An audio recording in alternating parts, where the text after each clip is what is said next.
और बंधुओं, जो दुर्लभ होता है वो संयम होता है। भगवान महावीर स्वामी का समवसरण लगा है। असंख्यात भव्य जीव महावीर स्वामी का धर्म का रसपान कर रहे हैं। नूतन राजगिरी का सम्राट धन्य कुमार सकल संयम को अंगीकार कर चुके हैं। दुर्लभ है निगोद से थावर और त्रस गति पानी, नर काया को सुरपति तरसे सो दुर्लभ प्राणी। उत्तम देश संगति दुर्लभ श्रावक कुल पाना, दुर्लभ सम्यक दुर्लभ संयम पंचम गुण ठाना। दुर्लभ रत्नात्रय आराधन दीक्षा का धरना, दुर्लभ है मुनिव्रत के प्रतिपालन शुद्ध भाव करना। दुर्लभ से दुर्लभ है चेतन बोध ज्ञान पावे, पाकर केवल ज्ञान नहीं इस भव में आवे। ये पंक्तियाँ जो कबीर ने मंगत राय जी ने कही हैं, वही पंक्तियाँ समवसरण में लोगों को याद आ रही हैं। निगोद पर्याय को प्राप्त करके इसके उपरांत यदि स्थावर पर्याय को प्राप्त न कठिन है, और स्थावर पर्याय से त्रस पर्याय को प्राप्त करना कठिन है। त्रस पर्याय को प्राप्त के मनुष्य पर्याय को प्राप्त करना कठिन है। उत्तम देश की प्राप्ति करना और दुर्लभ, संगति का प्राप्त हो जाना और दुर्लभ, श्रावक कुल प्राप्त कर लेना और दुर्लभ है। सम्यक दर्शन प्राप्त हो जाए तो कहना ही क्या, और देश संयम प्राप्त कर लिया तो भारी पुण्य माना जाएगा। और सकल संयम प्राप्त कर लिया तो 32 भव का उल्लंघन नहीं होगा। और केवल ज्ञान प्राप्त करना दुर्लभ है, उसको प्राप्त कर लिया तो पुनः जन्म लेने की बात ही नहीं होगी। ये आगे आगे दुर्लभताएं बताई हैं। ये धन्य कुमार ने सकल संयम को धारण किया है। और भाई चरणानी योग के 28 मूल गुणों को भी पालन कर रहे हैं। उन 28 मूल गुणों में भगवान के माध्यम से 5 महाव्रतों की बात तो कह दी गई। इन्हीं 5 महाव्रतों के लिए और अच्छे से संभालने के लिए भाई 5 समितियां भी होती हैं। अहिंसा महाव्रत की संभाल 5 महाव्रतों से होती है, सत्य आदि महाव्रतों से होती है। इसके उपरांत समितियां और अहिंसा को पुष्ट करती हैं। यत्नाचार पूर्वक प्रवृत्ति करने का नाम आचार्य कहते हैं समिति होती है। समिति 5 होती है। 4 हाथ जमीन देख कर के और आलोक और उद्योत शुद्धि के साथ चलना। आलोक यानी प्रकाश में चलना, और उद्देश्य यानी मतलब बिना मतलब के घूमना नहीं। इसलिए आलोक शुद्धि और उद्देश्य अवलंबन शुद्धि ये भी आवश्यक है। सामने 4 हाथ जमीन देखना अर्थात आजू बाजू ऊपर नीचे नहीं देखना। ये आचार्यों ने एरिया पद समिति कही है। व्यक्ति आज चलता है, कहीं चलता है और कहीं देखता है। इसमें जीवों की प्रार्थना होगी तब भी पाप कर्म का आश्रव, और नहीं होगी तब भी पाप कर्म का आश्रव। इसलिए समझदारों को जो पाप से बचना चाहते हैं, पाप कर्म का संबर नजरा का काम करना चाहते हैं, उन्हें ईरिया पद समिति से चलना चाहिए। इसी के माध्यम से हमें अहिंसा की पालना संभव है। इसके उपरांत दूसरी भाषा समिति आती है। हित मित प्रिय वचनों का प्रयोग करना चाहिए, जिसके माध्यम से स्वयं का भी हित हो और दूसरे जीवों का भी हित हो। जब भी वचन निकले प्रिय वचन निकलना चाहिए। प्रिय वचनों के माध्यम से वार्तालाप करना चाहिए। और मित वचन मतलब जितना आवश्यक है उतना बोलना चाहिए। तोलो फिर बाद में बोलो, कितना आवश्यक है उतना तोल कर बोलो। ये भाषा समिति होती है। यदि हमें बोलने की सामर्थ्य प्राप्त हुई है, यूं तो 2 इंद्रिय पर्याय से बोलने की सामर्थ्य प्राप्त हो जाती है। वचन बल प्राण और रसना इंद्रिय की प्राप्ति 2 इंद्रिय में हो जाती है। इसका मतलब बोलते ही रहो नहीं, इसमें भी जीवों का घात होता है। आचार्य कहते हमारे मुख से निकला हुआ एक शब्द एक समय में 14 राज्यों भी पहुंच सकता पार करके।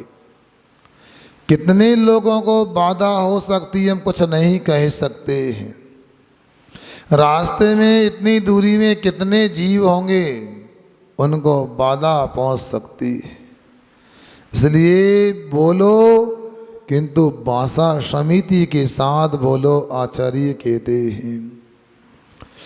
इसके उपरांत ऐसा समिति होती है, अर्थात 46 दोषों को टाल करके 32 अंतरायों को पाल करके आहार करने के लिए कहा गया है। जैन धर्म में खाने को मना नहीं किया है, खाने के लिए निषेध नहीं किया, मगर आचार्य कहते हैं खाओ तो निर्दोष शुद्ध विधि से खाओ।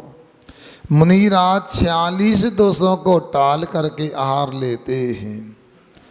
10 उद्गम दोष होते हैं, 10 उत्पादन दोष होते हैं और 10 ऐसा संबंधी और दोष होते हैं। इसके बाद में 4 दोष में धूम अंगार, इसके बाद धूम अंगार और 2 दोष और होते हैं भाई, परिमाण और एक और याद नहीं आना। ऐसे 40 दोष होते हैं। कुछ श्रावकों के आश्रय से भी होते हैं, कुछ मुनि महाराज के होते हैं। आज हमारा उपवास है, कल आप हमें ये तैयार कर लेना आहार में, ये उद्दिष्ट दोष हो गया। मन में भी विचार कर लिया मुझे कल ये बना के दे दें, उद्दिष्ट दोष हो गया। पहले सामान निकाल के नहीं लाए, नशीनी लगा के ऊपर से क्या बोलते हैं, टंड सेल पे बोलते हैं क्या, हाँ उसको टांड बोलते हैं चंदेरी में, कहीं टंड भी बोलते हैं। इस प्रकार आपकी भाषा में सेल पे बोलते हैं। तो वहाँ चढ़ कर के कहीं गुड़ का डब्बा उठाना, कहीं छोरा निकालना, और यदि पता लग गया लेते तो माला और नाम का दोष होता है। सोचो 40 दोष हैं, सबकी चर्चा करूंगा तो लंबा समय हो जाएगा। कुछ दोषों को याद रखिए। परिवर्तन दोष होता है, एक बर्तन में सब्जी ले ली फिर दूसरे में डाल दी, ये दोष होते हैं। आप लोग को हल्के से ले लेते हो, पहले बुद्धि खराब रहती, छोटा चम्मच लाते हो, फिर बड़ी कलछी ला के लिए डाल देते हो, उसमें दोष लगता। सोचो, मुनि राज को 7 घर से हार लेने को कहा, 3 इधर और 3 उधर, 3 आजू 3 बाजू, पंक्ति 7 घर का हार ले सकते हैं। कोई नर्मदापुरम से लेके आ, कोई बैतूल से, तो कैसे ले बताओ। इसलिए आप लोगों को सोचना है, सूखी सामग्री होना अलग और बाकी बात अलग है, ये अपने को याद रखना है। सुन रहे ना आप लोग? ये और भी दोष होते हैं। किरीत दोष होता है, खरीद कर लाना। महाराज हमारे घर में नहीं था, आप आओगे हम खरीद के ला, लेना पड़ेगा आपको, आज ही खरीद के लाए, तो किरीत दोष हो गया, हमारे नियम से खरीद के लाए। ऐसे न मानो कितने प्रकार के दोष लगते, अपन समझते नहीं। अच्छा है, मीठा लेना चाहिए, वो लेना नहीं चाहिए। नहीं नहीं, वो ऐसा है, उसमें यदि उनका उद्देश्य है कि स्वास्थ्य की दृष्टि से यदि श्रावक निवेदन कर रहा है तो उसका अलग हो गया। हम यदि कहें कि ये बना देना तो दोष हो गया है। अरे स्वाद, यदि स्वाद के लिए तो बोलना उचित नहीं, स्वास्थ्य की दृष्टि से ये अच्छा है। सुन रहे ना?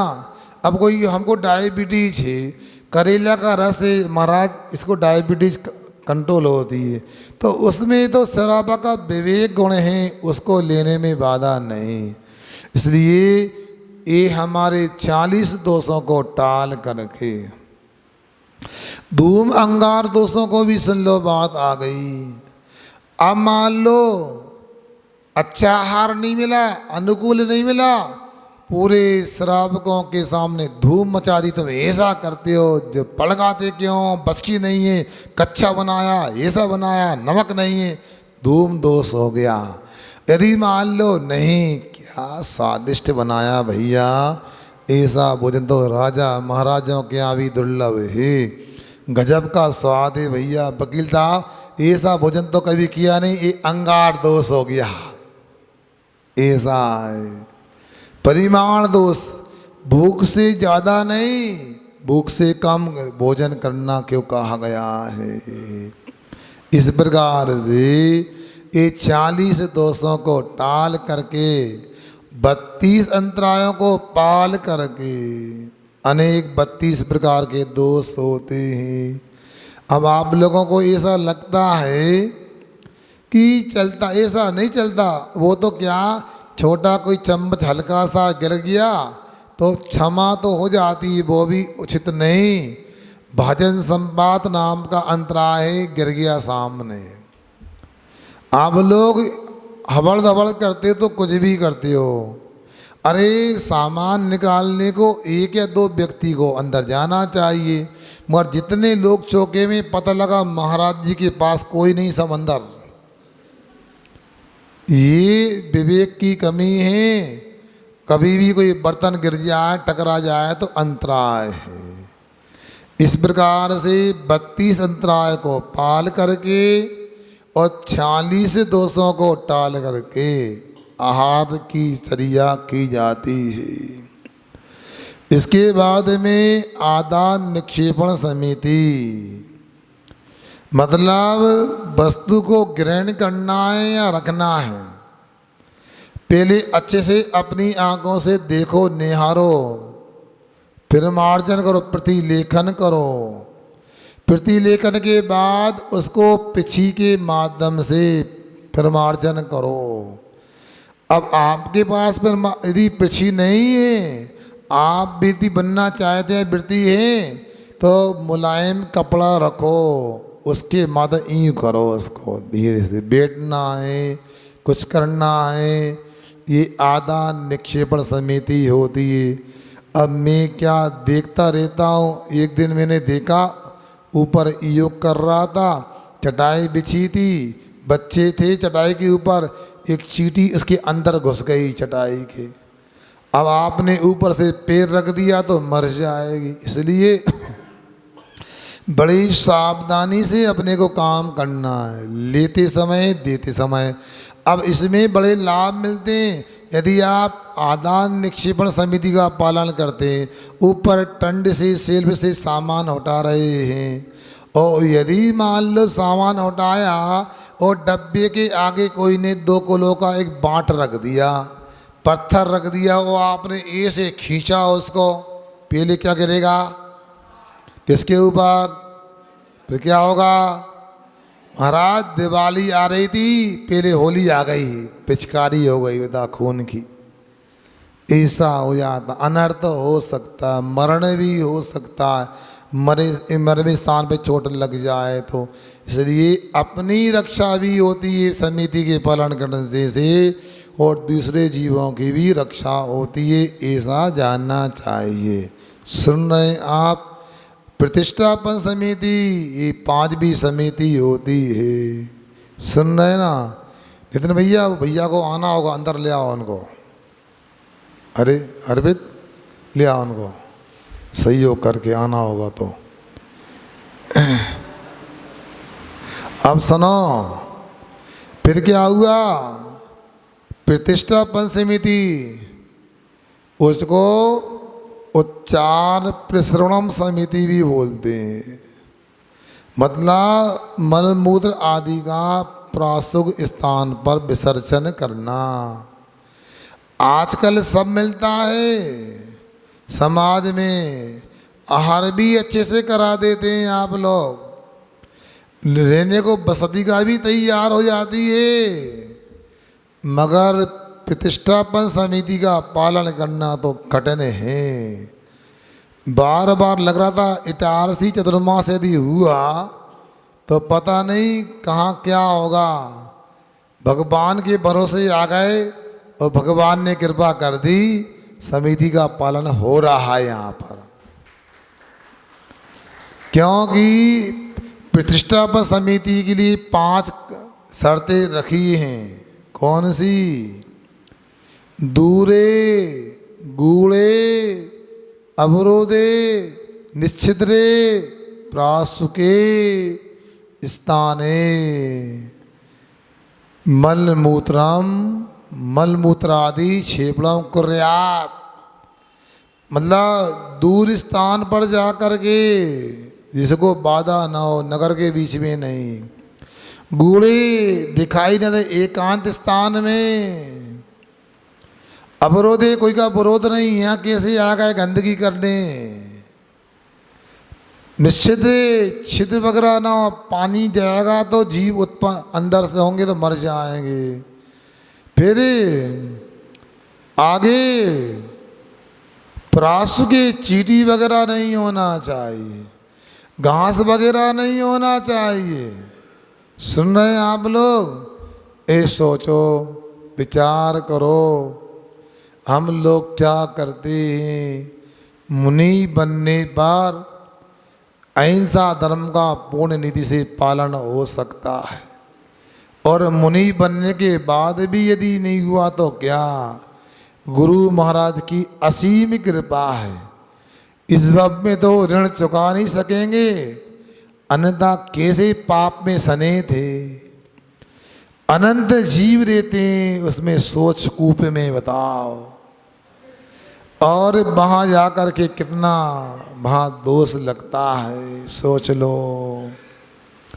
आप लोग इतना तो कर सकते हैं, अपनी निंदा कर सकते हैं, भावना कर सकते हैं, हमें कब सौभाग्य मिलेगा तो अहिंसा धर्म का पालन करेंगे। और उन गुरु महाराज की कृपा से प्रतिमा बाद में प्राप्त हुई, पहले प्रासुग स्थान पर प्रतिष्ठापन समिति का पालन होने लगा। कहने को तो इंदौर बहुत बड़ा महानगर है, जब तक हम रहे समिति का पालन होता रहा। दीक्षा के बाद तो कोशिश यही करते हैं कि इस समिति में कोई दोष ना लगे। ब्रह्मचर्य अवस्था में कहीं जाते थे तो हमारी शर्त होती थी कि कुएं का पानी स्नान आदि के लिए, और दूसरा प्रासुग जंगल का स्थान होना चाहिए। ऐसा भाई धन्य कुमार महामुनिराज अपनी चर्या का पालन कर रहे हैं, 5 समितियों का पालन कर रहे हैं और शेष महाव्रतों का पालन कैसे करेंगे, महावीर भगवान की देशना के माध्यम से अगली किस्त में सुनने को मिलेगा। अपना समय हो गया, पुनः अगली किस्त का इंतज़ार 24 घंटे